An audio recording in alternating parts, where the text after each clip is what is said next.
Welcome to Democracy Now!, democracynow.org, the War and Peace Report. I'm Amy Goodman. The Biden administration's launched its program to distribute free COVID-19 tests to U.S. residents by mail. Visitors to the website covidtests.gov can order 4 tests per household, which will be delivered by the U.S. Postal Service. The government will also start issuing 400 million N95 masks from the national stockpile. They'll be available for free at community health centers and pharmacies across the U.S. Some health experts say N95 masks should also be sent directly to every U.S. household. The latest efforts from the Biden administration come amidst the ongoing winter surge, with daily cases averaging over 750,000 and an average daily death toll in the United States close to 2,000. The Supreme Court rejected a bid to block a federal mask mandate on airplanes. The application was filed by a passenger who says he and his son are unable to wear masks for long periods of time due to medical conditions. In related news, Supreme Court Justice Sonia Sotomayor has been listening to arguments and participating in oral arguments remotely since some of her colleagues, including fellow Justice Neil Gorsuch, reportedly refuses to wear a mask. He sits next to her. Sotomayor has diabetes, putting her at risk if she contracts COVID-19. The Omicron-fueled COVID surge is leading to record cases and tightened measures across some Asian nations. Japan's reimposing curbs on restaurants and bars starting Friday as Tokyo reported its highest daily caseload today. In the Philippines, new data released by the government statistics office says the number of overall COVID deaths could be around 105,000, double the health department's official death toll. The Philippines reported record-breaking daily case numbers this week. In Hong Kong, authorities started confiscating small animals from pet shops after announcing it would kill some 2,000 hamsters and other small mammals after a dozen of imported hamsters tested positive for COVID-19.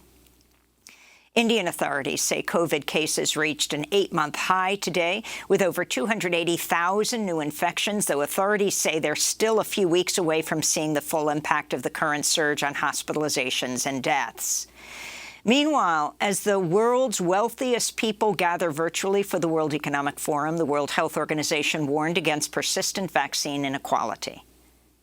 If we look at the population of the world, in total, over half of the world's population has received 2 doses of vaccine. But if we look at in Africa, in our African regional office states, only 7%.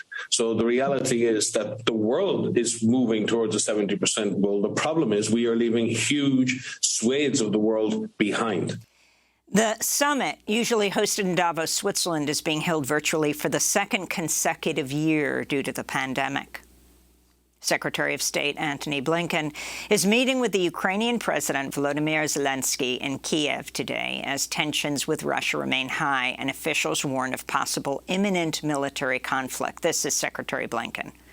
We've made very clear to Moscow that if it chooses to renew aggression against Ukraine, it will be met and it will face very severe consequences. And again, that's coming not just from the United States, but from countries across Europe and beyond. Blinken will meet with European officials in Berlin Thursday before holding talks with Russian Foreign Minister Sergei Lavrov in Geneva on Friday. The U.S. and other NATO members have been sounding the alarm over the Russian military buildup at its border with Ukraine, as well as the recent arrival of Russian troops in Belarus, which they say could be a launching point for a possible attack. Russia, meanwhile, has warned against Western interference and NATO's eastward expansion. Russia wants a guarantee that Ukraine will not become a part of NATO. In occupied East Jerusalem, Israeli forces have destroyed the home of a Palestinian family in the neighborhood of Sheikh Jarrah, just days after the Salih family threatened to burn down their home to resist the eviction. Israeli forces raided their home early Wednesday morning while the family slept. Several members were assaulted. At least 6 were arrested. At least another 18 Palestinians who were at the home in solidarity with the family were also detained. The Salih family had lived on that land since before Israel occupied occupied the area in 1967. In related news, in the occupied West Bank, a longtime Palestinian activist has died 2 weeks after Israeli police ran him over with a tow truck during an anti-occupation protest. Suleiman al-Hafalin was 65 years old.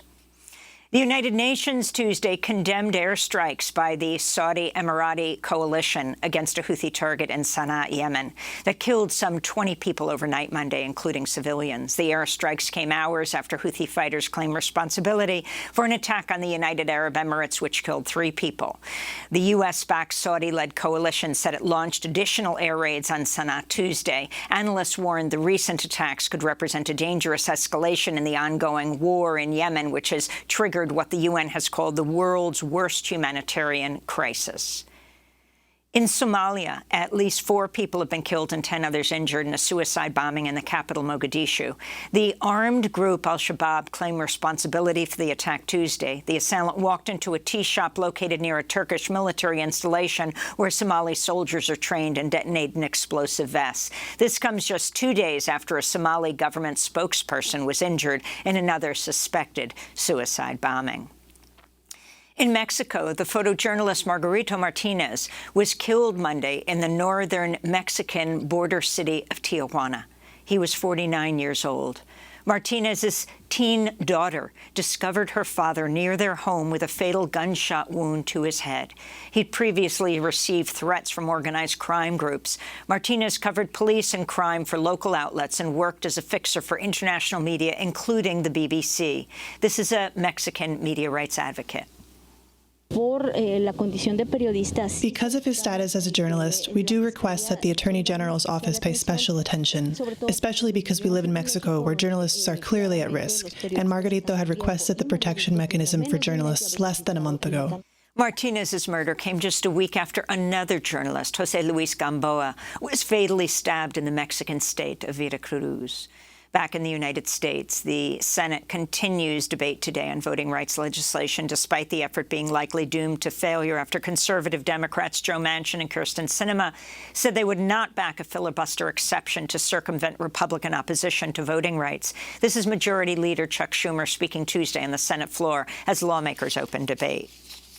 Members of this chamber were elected to debate and to vote, especially on an issue as vital to the beating heart of our democracy as voting rights.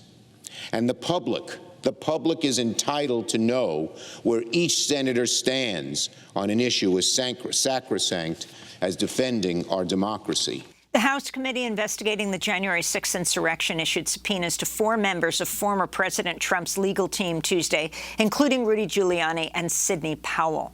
The lawmakers said the Trump lawyers, quote, supported theories about election fraud and pushed efforts to overturn the election results. Meanwhile, the office of New York Attorney General Letitia James is seeking to question the former president, as well as Ivanka and Donald Trump Jr., saying it has significant evidence the Trump Organization repeatedly misrepresented the value of its assets for tax reasons and in order to obtain loans. Here in New York City, a vigil was held Tuesday evening for Michelle Alessago, a 40-year-old Asian-American woman who was fatally struck by an oncoming train after a man pushed her onto the subway tracks on Saturday. This is Ben Wei, founder of Asians Fighting Injustice and an organizer of last night's vigil. This tragedy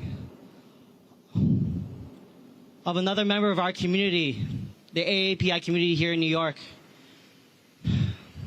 being taken from us, is one that we've heard way too often over the past 2 years.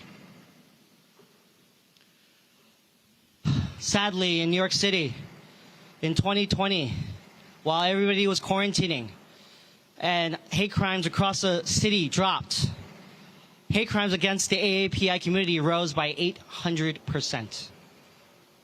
In 2021, it rose by 350% at least. A man, Simon Marshall, was charged with her murder. Officials say Marshall, who is unhoused, struggled with mental health issues and had harassed another woman in the subway shortly before he attacked Go.